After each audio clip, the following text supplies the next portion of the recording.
अस्सलामुअलैकुम सितारों के सफ़र पर खुश आमदीद। आज की वीडियो इंतहाई अहम है और दिलचस्प भी है।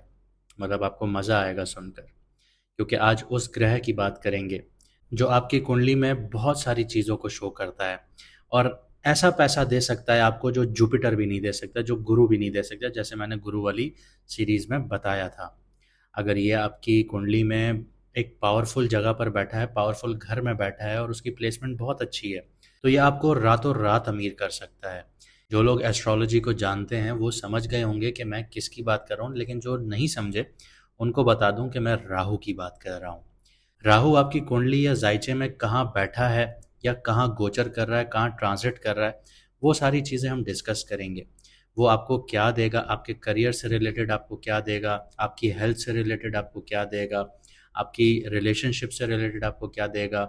हम सारी चीज़ों पर बात करेंगे, ज़िंदगी के हर एस्पेक्ट्स पर हम नज़र डालेंगे कि राहु अगले 18 महीनों के लिए आपको क्या देने जा रहा है। लेकिन उससे पहले मैं आपको राहु का तारुफ करवा दूं कि राहु है क्या चीज़। राहु ना कोई प्लैनेट है, ना कोई फिजिकल फॉर्म है। ये एक धुआं है जिसको हम स्मोक भी कहते हैं।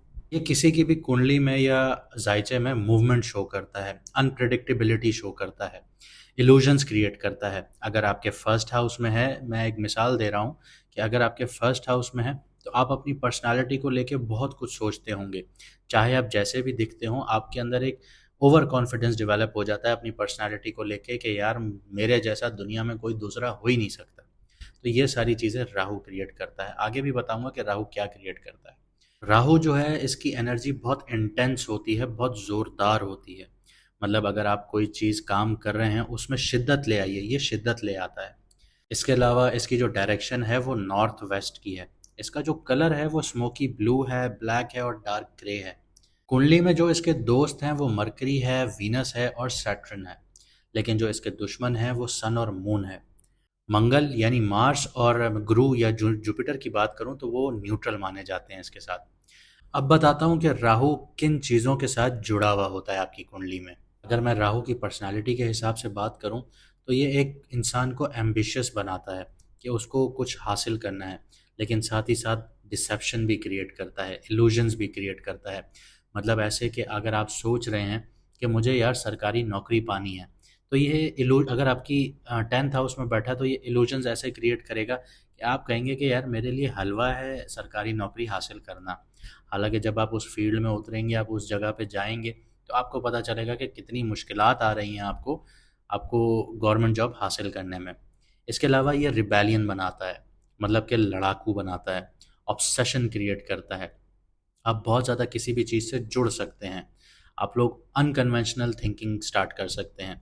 इसकी मिसाल अगर मैं आपको दूं कि दुनिया में जितनी भी इन्वेंशंस होती हैं वो राहु के 5th हाउस में अगर होगा कुंडली में तो लोग इन्वेंशन करते हैं। जैसे कि अगर मैं आपको ये कहूँ कि पुराने दौरों में कि जब पानी निकाला जाता था कुएं से तो वो बाल्टी डाल के निकाला जाता था। लेकिन आज के दौर में आप देखें ट्यूबवेल से पानी निकलता है कि आपने मोटर स्टार्ट की, पानी खुद ब खुद खींचता हुआ ऊपर आ जाता है। ये एक अनकन्वेंशनल थिंकिंग थी कि हम पानी को डायरेक्टली कैसे निकालें। तो यहाँ पे इनोवेशन आई, क्योंकि राहु इनोवेशन को भी शो करता है। तो ये इस तरह सर्कल चलता है। इसके अलावा अगर इसकी मैं फील्ड्स की बात करूँ तो ये टेक्नोलॉजी को बहुत ज़्यादा सपोर्ट करता है, मीडिया को बहुत ज़्यादा सपोर्ट करता है। अगर राहु आपका पावरफुल है तो आपको पॉलिटिक्स में रातों रात फेम मिल सकता है। ऑकल्ट साइंसेज में ये आपको बहुत ज़्यादा सपोर्ट करता है। स्मगलिंग हो गया, माइनिंग हो गया, फॉरेन ट्रेड हो गया, अनकन्वेंशन प्रोफेशंस हो गए, जैसे मैंने बात की स्मगलिंग की या ड्रग से रिलेटेड, ये उन चीज़ों में बहुत ज़्यादा आपको खींचता है और वहाँ पे कामयाबियाँ भी देता है। लेकिन इसके साथ साथ 6th हाउस देखना होता है। अगर 6th हाउस आपका ठीक है तो आप कामयाब हैं, अगर 6th हाउस ख़राब है तो मुकदमेबाजी, कोर्ट कचहरी, ये सारे चक्कर आपके चलते रहेंगे। इसके अलावा अगर इसकी मैं फिजिकल एस्पेक्ट्स की बात करूं तो ये पाँव से जुड़ा हुआ है, नर्वस सिस्टम से जुड़ा हुआ है, स्किन से जुड़ा हुआ है, साइकोलॉजिकल डिसऑर्डर से जुड़ा हुआ है और एडिक्शन से जुड़ा हुआ है। अगर किसी की कुंडली में या जायचे में राहु की महादशा चल रही है तो वो किसी भी चीज़ का एडिक्ट हो सकता है, किसी भी चीज़ का आदी हो सकता है। अब आप ड्रग्स उठा लें, सिगरेट उठा लें, नस्वार उठा लें, और जो लोग गुटखा मावा खाते हैं तो ये राहु की देन होती है। इसके अलावा अगर रिलेशनशिप्स की बात करूं जहां पे ये फ़ायदा देता है वो फॉरेनर से जुड़ा हुआ फ़ायदा देता है। आपको आउटकास्ट फ़ायदा देता है। जो शादी लोग करते हैं दूसरी अपने ख़ानदान से निकल के दूसरी जगह पर, तो वहाँ पे फ़ायदा देता है। मैनिपुलेटिव पार्टनर्स दे सकता है आप लोगों को, जो आपके दिमाग से खेलना जानते हों। इसके अलावा प्रॉपर्टी और एसेट्स की बात करूँ तो खुफिया जायदाद देता है, खुफिया वेल्थ देता है, सडन गेन्स होते हैं, अचानक से लाभ हासिल होता है, अचानक से फ़ायदा हो जाता है रातों रात बैठे। आपने देखा होगा, अक्सर सुना होगा, एक गरीब आदमी था, उसने लॉटरी खरीदी, वो रातों रात करोड़पति बन गया, रातों रात अरबों रुपए का मालिक बन गया, करोड़ों रुपए का मालिक बन गया, लाखों रुपए का मालिक बन गया। इसके अलावा 2 नंबर पैसा बहुत जल्दी देता है ये। आपको स्मगलिंग से पैसा आ रहा है, आपको दूसरी जगहों से पैसा आ रहा है, इलिसिट मनी होता है, जो इलीगल मनी होता है या ड्रग मनी आप कह सकते हैं, ये रातों रात आपको देता है। फॉरेन एसेट्स बहुत बनते हैं ऐसे इंसान के।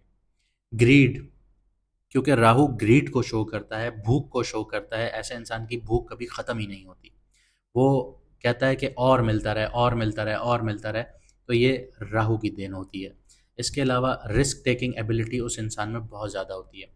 आप अगर आप देखें कि आप स्मगलिंग के प्रोफेशन में हैं, आप स्मगलिंग कर रहे हैं, तो वहाँ पर रिस्क फैक्टर बहुत है, और आप रिस्क नहीं ले सकते तो आप उस प्रोफेशन में कामयाब नहीं हैं। राहु यहाँ पे आपसे रिस्क टेकिंग, आपको जो एबिलिटी है वो प्रोवाइड करता है। यहाँ पे आपको क्रेविंग फॉर वैलिडेशन देता है। आपको भूख होती है कि आपको माना जाए, कि आपका लोहा माना जाए, आपको आपके अंदर ये एक ईगरनेस रहती है। इनोवेशन देता है। इसकी मिसाल मैं ऐसे दूंगा, मैं स्मगलिंग के प्रोफेशन को उठाता हूँ कि एक इंसान ड्रग स्मगल कर रहा है। पहले पहले वो क्या करता था, वो सीधा जाता था, कस्टम में बातचीत की, उसने निकाल दिया ड्रग्स, आगे वो पास आउट हो गया, वो दूसरी कंट्री में जाके उसने सेल कर दिया, पैसा कमा लिया। लेकिन जैसे जैसे उसने वक्त के साथ देखा कि भाई हालात टफ होते जा रहे हैं, कस्टम टफ होती जा रही है, तो उसने क्या किया, उसने कालीन उठाया, कालीन में ड्रग्स छुपाया और वो स्मगल कर दिया। तो ऑब्वियसली सी बात है, ये एक इनोवेशन थी उसके लिए, कि उसने अपना ड्रग को कैसे छुपाया, कस्टम से क्लियर करवाया, निकल गया, उसके साथ साथ फिर कस्टम ने अपने आप को इवॉल्व किया। तो ये सारी चीज़ें राहु देता है। इसके अलावा इक्लिप्सिस जो हैं, जो सूरज ग्रहण लगता है, चांद ग्रहण लगता है, ये भी राहु का है। इसके अलावा आपने ब्लैक मैजिक का नाम बहुत सुना होगा, काला जादू जिसको कहा जाता है, वो भी राहु से जुड़ा हुआ है। अगर आपकी कुंडली में या जायचे में राहु नेगेटिव बैठा है या किसी वीक घर में बैठा है, तो यहाँ पे बहुत ज़्यादा चांसेस होते हैं कि आप विक्टिम होंगे काले जादू के। आपके ऊपर या तो कोई अमल करवा रहा होगा, या फिर आप इस चीज़ की तरफ अट्रैक्ट हो रहे होंगे। इसके अलावा राहु आपको मिस्ट्रीज की तरफ भी खींचता है। ऐसे इंसान की ज़िंदगी में सडन चेंजेस आते हैं और कार्मिक डेब्ट्स भी उसको उतारने पड़ते हैं।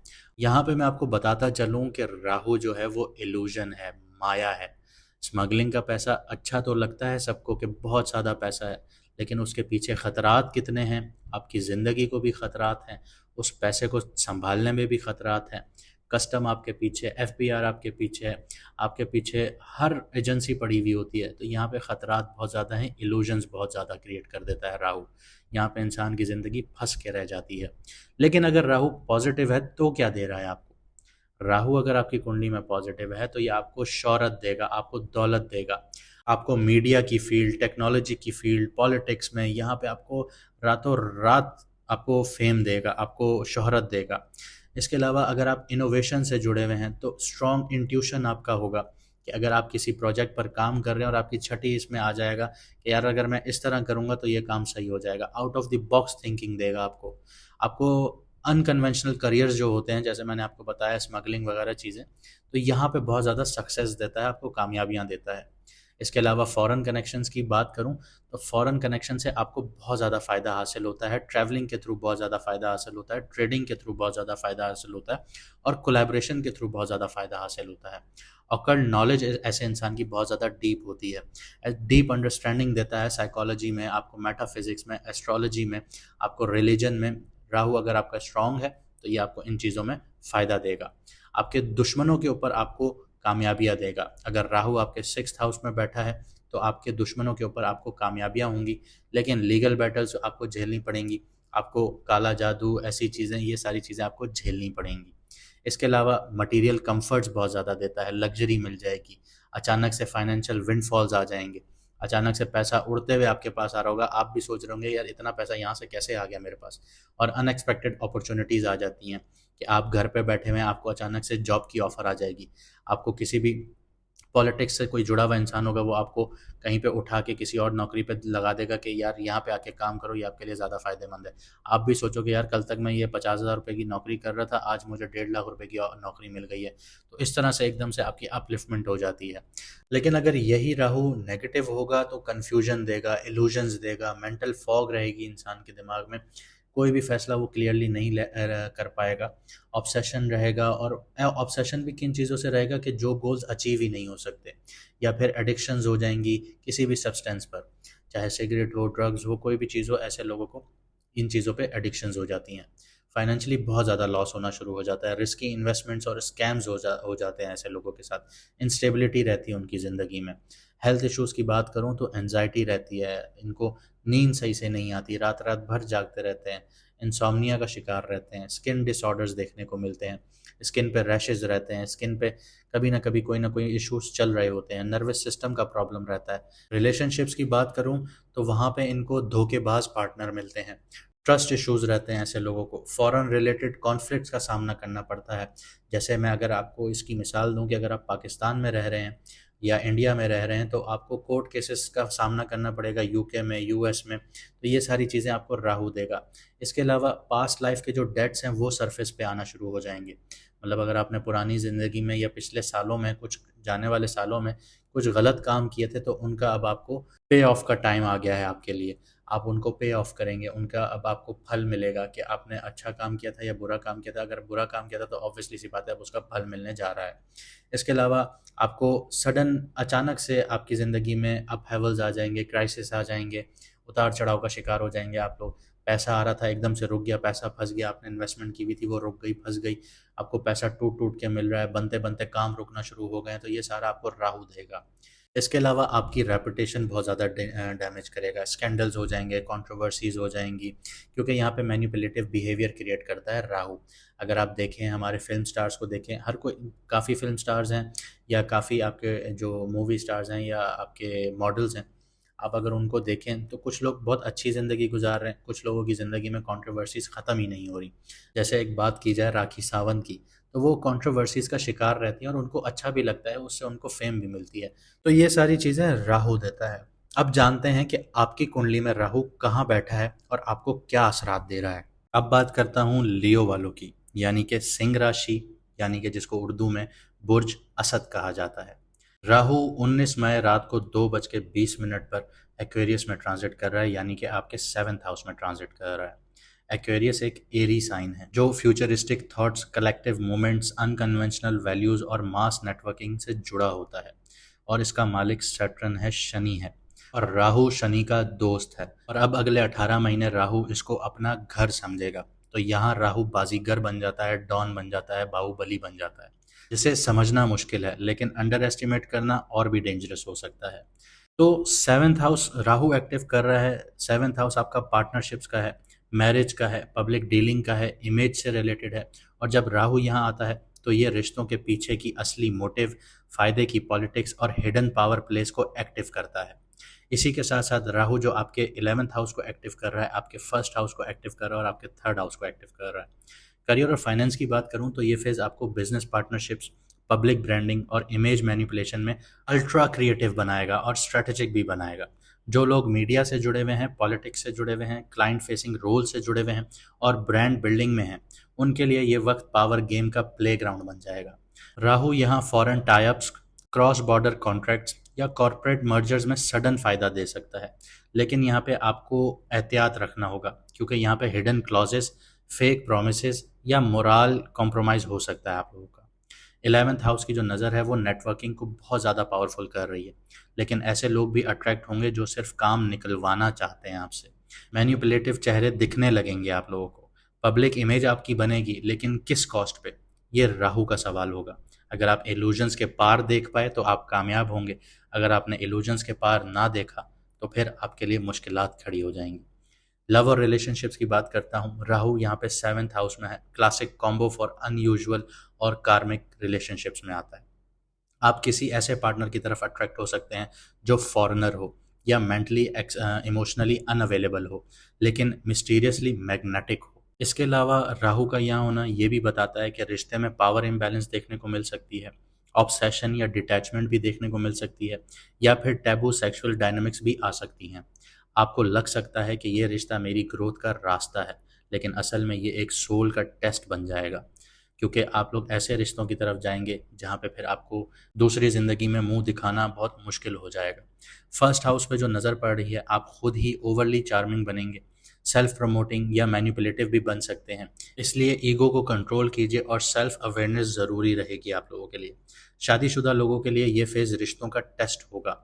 लॉयल्टी, ट्रस्ट और इमोशनल, इनका आप लोगों ने बैलेंस रखना होगा। हेल्थ और मेंटल स्टेट की बात करता हूँ। मेंटल स्टेट काफ़ी डिपेंडेंट रहेगी दूसरों के ओपिनियंस पर, क्योंकि सेवन्थ हाउस और फर्स्ट का एक्सेस ईगो और रिफ्लेक्शन का जोन होता है। आपको लग सकता है कि आपको कॉन्स्टेंटली अपने इमेज या स्टेटस को जस्टिफाई करना पड़ रहा है। ये राहु इल्यूजन क्रिएट कर रहा है कि सब कुछ अपीयरेंस पर डिपेंड करता है। मतलब आप किसी को देख रहे हैं, वो बहुत अच्छी ड्रेसिंग पर आ रहा है, तो आप उससे इम्प्रेस हो जाएंगे, आप उसके आगे अपनी ईगो डाउन कर देंगे, लेकिन वो आपको मैनिपुलेट करके चला जाएगा, आपको समझ में भी नहीं आएगी। तो सब कुछ अपीयरेंस पर डिपेंड करता है। ये राहु का इल्यूजन है, इस चीज़ को आपने समझना होगा। थर्ड हाउस की जो नज़र है वो over thinking, compulsive social media use और कंपैरिजन सिंड्रोम्स बढ़ा सकती है आप लोगों की। इसके अलावा आप ये फेज़ आपके लिए बहुत ज़्यादा एडिक्टिव भी हो सकता है। नॉट नेसेसरली कि कोई सब्सटेंस के थ्रू हो, लेकिन अटेंशन, वैलिडेशन और इमोशनल ड्रामा से रिलेटेड हो सकता है। ब्रेक थ्रू तब होगा जब आप खुद पूछेंगे, मैं असली में कौन हूँ, बिना फ़िल्टर के। क्योंकि इंसान, कोई भी इंसान हो, वो जो दूसरों को दिखाता है वो असल में खुद नहीं होता। और सोशल मीडिया जैसे फेक प्लेटफॉर्म्स पर आप लोग देखते हैं कि लोगों ने जो ज़िंदगी बनाई हुई है, असलियत उनकी क्या है वो आपको पता होती है, जो क्लोज वन होते हैं, या फिर वही इंसान जानता है कि मेरी अपनी असलियत क्या है। तो यहाँ पे आपको इस चीज़ का सवाल ज़रूर उठेगा ज़िंदगी में, अगले 18 महीने में। आगे बढ़ता हूँ, स्टूडेंट्स की बात करता हूँ, स्टडीज़ की बात करता हूँ। स्टूडेंट्स के लिए ये टाइम कम्युनिकेशन बेस्ड फील्ड्स जैसे मीडिया हो गई, पॉलिटिक्स हो गई, पब्लिक स्पीकिंग हो गई, मार्केटिंग हो गई, कोडिंग हो गई, डिप्लोमेसी हो गई, डार्क साइकोलॉजी हो गई, या एआई के एथिक्स के लिए काफ़ी यूज़फुल हो सकता है। लेकिन अगर गोल क्लियर नहीं हुए तो राहु कन्फ्यूजन और शॉर्टकट्स की तरफ ले जाएगा। आप किसी ऐसे मेंटोर या इन्फ्लुएंसर के पीछे लग सकते हो जो ग्लैमरस तो नज़र आएगा, लेकिन डेप्थ नहीं रखता होगा। उसको ऊपर ऊपर से नॉलेज होगी, आपको नॉलेज तो है नहीं, तो आप उस नॉलेज को ऊपर ऊपर से ऐसे समझेंगे कि भाई ये कोई बहुत ही डेप्थ रखने वाला है, नॉलेज इसके पास इतनी है कि आप कहेंगे कि बस मैं इसके पीछे ही चल पड़ूँ। यहाँ पे आपको समझना होगा कि उसकी नॉलेज कितनी है। अपनी स्टडीज़ में इमोशनल इंटेलिजेंस और स्ट्रेटजीज दोनों को लगाना पड़ेगा आप लोगों को। यहाँ राहु स्मार्ट बनाता है, लेकिन अगर आप इंटेंशन क्लियर नहीं रखेंगे तो ये आपको आपके गोल से भटका सकता है। आइए बता देता हूँ कि चैलेंजेस और शेडोज एरिया कौन कौन से हैं जिन पर आपको नज़र रखनी होगी। ईगो आप लोगों का बहुत ज़्यादा बढ़ेगा, या ब्रांड ऑब्सेशन बहुत ज़्यादा होगी। सुपरफिशियल या मैनिपुलेटिव पार्टनरशिप्स आप लोगों की हो सकती हैं। हिडन एनिमीज, और वो ऐसी ऐसी सूरत में आएंगे कि आपके दोस्त हैं। इसके अलावा मैरिज कमिटमेंट में फोबिया भी आपको यहाँ पे नज़र आएगा। डर नज़र आएगा कि मैं किसी से कमिट ना कर लूँ, किसी से शादी ना कर लूँ, ये एक फोबिया क्रिएट होगा आप लोगों के लिए। इसके अलावा ओवर रिलायंस आप करना शुरू हो जाएंगे चार्मिंग पर्सनालिटीज़ पर या फेक पर्सोना पर। यहाँ राहु इंस्टेंट ग्रेटिफिकेशंस का ट्रैप बनाएगा। आपको लग सकता है कि I have to win everyone, मुझे हर किसी को जीतना है, जबकि असली टेस्ट ये है कि आप खुद से सच बोल रहे हो या नहीं। देखिए, राहु जो यहाँ पे आपको दिखा रहा है ना, वो ये दिखा रहा है कि आप अपनी तस्वीर बनाने में बिजी हैं, लेकिन आप अपना असली चेहरा भूल गए हैं।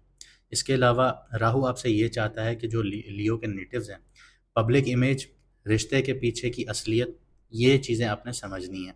आप किसी के साथ क्यों हो, क्योंकि वो सही है, या फिर वो आपको स्टेटस दे रहा है? क्या आप सच में किसी से कनेक्ट कर रहे हो या सिर्फ दिखावा है? ये 18 महीने आपको यही चीज़ सिखाएगी। Real power doesn't come from visibility, it comes from authenticity. चलिए, अब इतनी बातें हो गई, अब राहु की रेमेडीज़ भी आपको बता देता हूँ।